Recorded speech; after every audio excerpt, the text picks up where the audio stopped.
This is a dark place. Quick, let's move on to the second section and hope we find something better. All right, verses 4 to 7. Whew! And yes, we see a dramatic shift in location and mood here.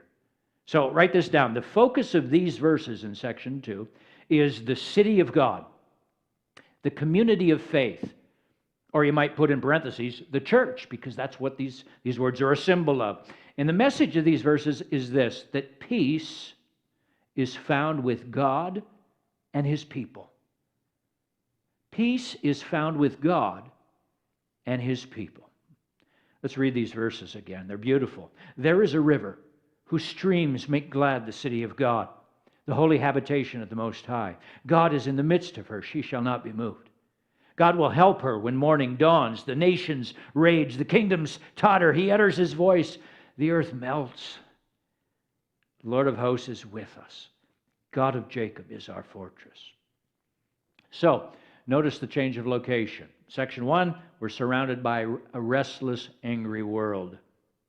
But now we're with God and His people. And for the sons of Korah who wrote this is Jerusalem. This is the city of God, the holy habitation of the Most High. It's a picture for us, as we said, of the church, the community of Christ followers. And I want you to notice that with the change of locations comes a dramatic shifting of mood. The sinister, dark waves are gone. Replaced by what? There is a river whose streams make glad the city of God. I'm just curious, what does that poetry do inside of you as you hear those words? Does it not evoke a sense of peace? A calmness, of joy even? Might remind us of a few verses of Jesus, the Good Shepherd, who leads us beside still waters.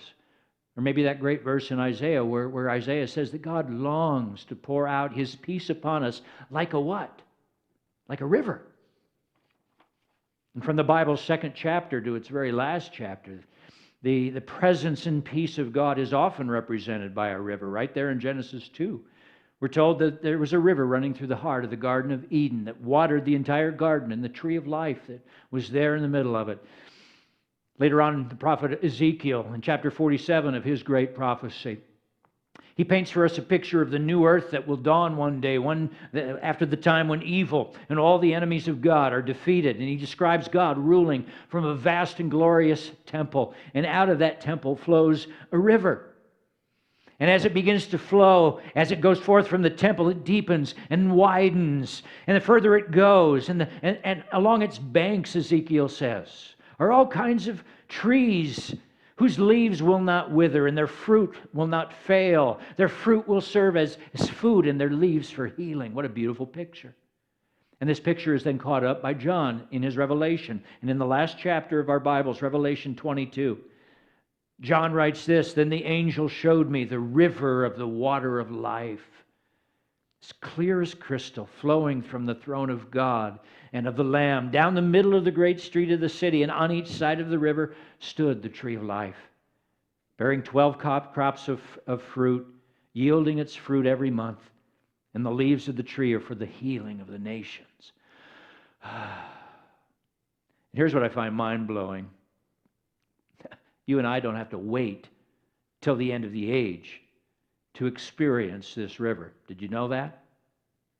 Every follower of Christ has a little tributary of that river flowing through their hearts right now. Jesus said in John 7, "Whoever believes in me, out of his heart will flow rivers of living water." And a verse later, he tells us what he means by that. It refers to the Holy Spirit of Jesus dwelling within us. And when Jesus, the Prince of Peace, enters us, he brings his peace with him.